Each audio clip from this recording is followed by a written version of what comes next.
G'day folks. Progress report on the snow. See that? You still have some. There's no more snowbank at the sidewalk. But this morning we're gonna walk down the street and see, give them a construction progress report. So hang in there. Okay, yesterday I noticed the last house right there. They had delivered shingles, and guys were installing the shingles. A lot of hammering going on. I don't think something to do with the shingles, I guess.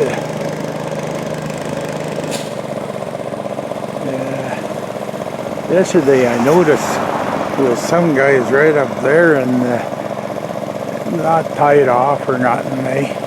I thought there was regulations on that.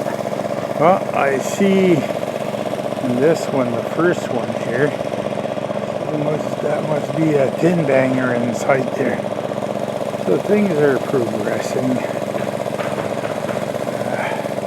I guess it's not warm enough for the shingles guys to be up there. We're gonna go a little bit further here. See, along the sidewalk, all the snow's gone.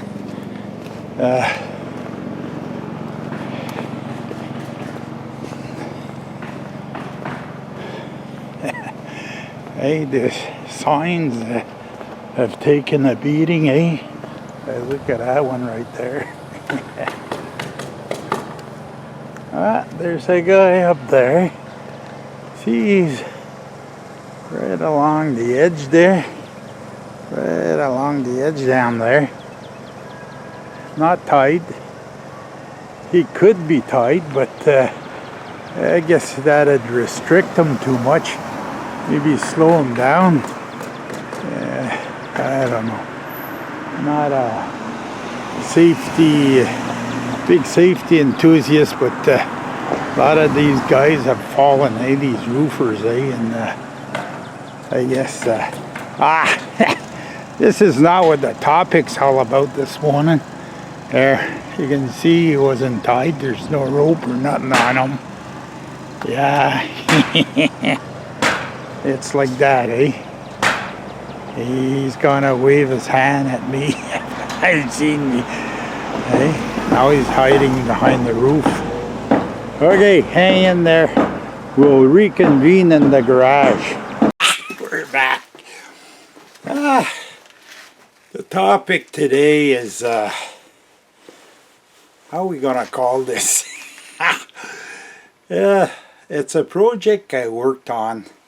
I forget the name of the guy, the engineer that was in charge of the project, but I was the electrical part of the project. What it all entails is with pallets, okay? Hardwood pallets, people get hurt. They hurt their back, they get splinters in their hands, never ends, eh? And they go on compensation, and the big companies, they have to pay for this eventually.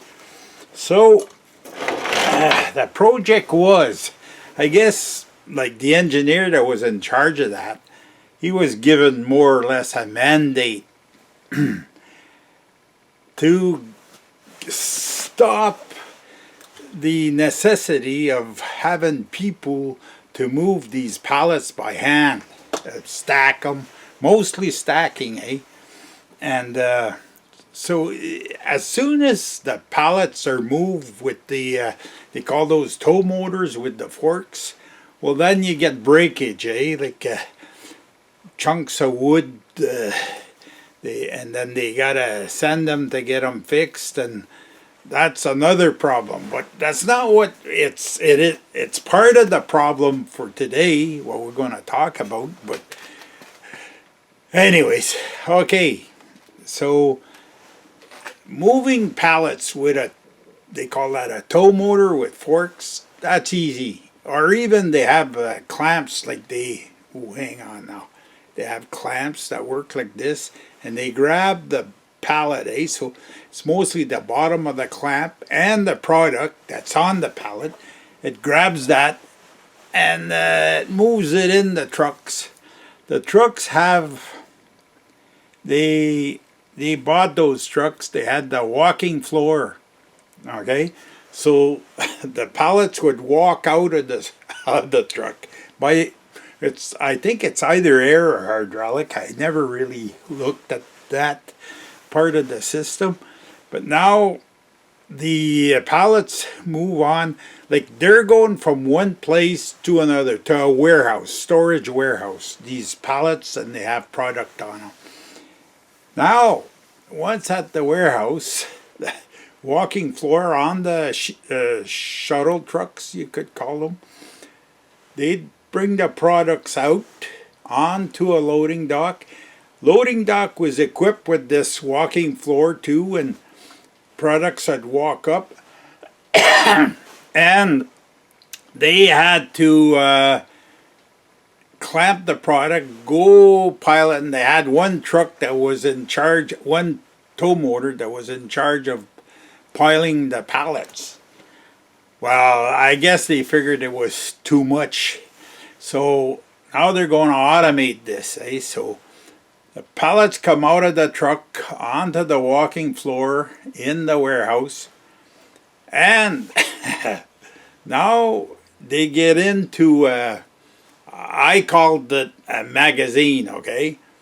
But what it was a shuttle, okay? And the pallets would come to the shuttle, then the walking floor would stop, and the clamp would come get one, then come and get the other one.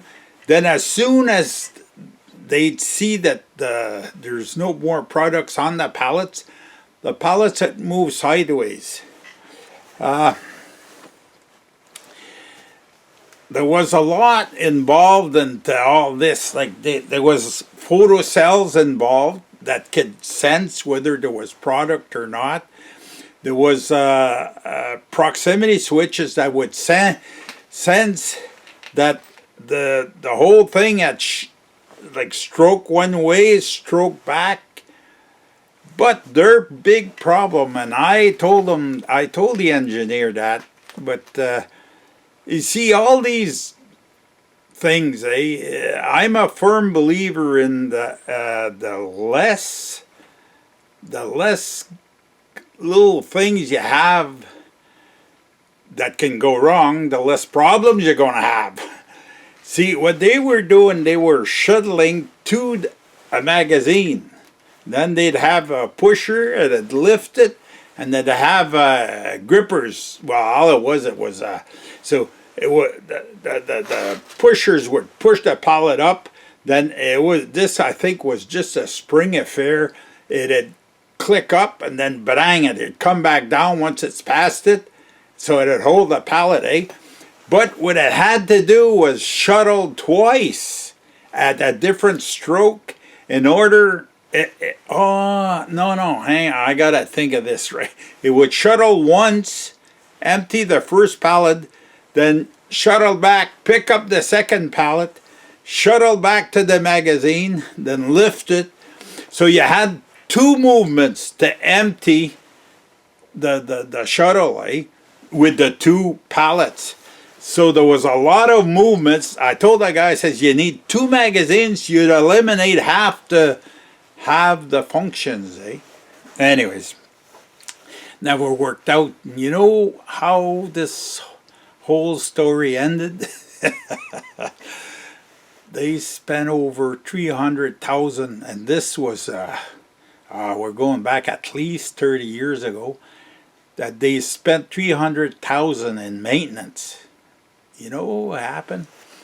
All these little photocells and proximity switches and air drive motors, and first of all, there was nobody at the warehouse to maintain this. So as soon as they had a problem, they'd get on the horn. They used to phone me in at night, and as soon as that stops, they can't unload trucks. If they can't unload trucks, they get product at the other end piling up, eh? And you could only get maybe 3-4 hours of backup until the loading dock at the other end was full, and the whole operation would come to a kibosh. Eh? So they had to maintain this. Anyways, $300,000 in 1 year of maintenance, and they said, that's it. That's it. Cancel the project. So all they were doing after that, they were unloading the trucks with the walking floor, and when it had come to the end, the clamps would clamp the product, and then he'd come back, he'd clamp the pallet. They'd pile up pallets with the clamp trucks, and then when they stack them like the height of the trailers inside the trailers, when they were piled, they had a full, more or less a full load. They'd put them in the trucks and send them back, eh? But you had a lot of you still had a lot of broken pallets and stuff like that, eh? That I guess the guys at the other end, they would sort it out and send back, like the broken pallets. They'd have to. But anyways, there's another story to this, but I can't tell you today. It's a system. I don't think it was patented because it never panned out. But there's a two part to this story. It's before they got to the walking floor and the pallets. There was something else, but we'll get to this on another day. The story with this is the more complicated it is, the more action and reaction, the more apt you are to get problems. This was an interesting project. It was, well, in the start of when the people started talking about well, I don't know, robots, but there was no big no robots existing nowhere then. It was at the start of this. And what we're using photocells and proximity switches. They still use that, but I think things have evolved a lot since then. In my mind, I knew, and I had wired, and we had I think it was a Slick 50, the little computer that we were running this with, and it was enough to run the application, but it's just when the pallets, when the board was broken underneath, because they always catch someplace, eh? These boards underneath, eh? And as soon as they catch, they rip, and then the board had the pallet end up on and the little drive motors that had shift or raise, and they'd catch, and it never ended. Rip a photocell, rip a proximity switch, never ending, eh? So that's it. That's the story. A story about working on a primitive robot to stack wooden, hardwood pallets. Keep people, though, it was a good idea. Keep people from hurting themselves, but they should have had 2 magazines. I think that whole system would still exist if they would have stacked with 2 magazines instead of just one. I think that's where their fallibility was. But that's just what I think, eh? And I'm not an engineer.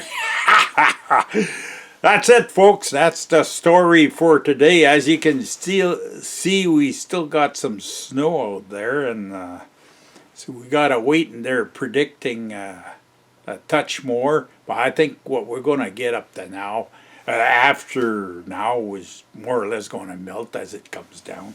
So take care, folks. Comments are welcome. And as usual, We'll see you in the next one.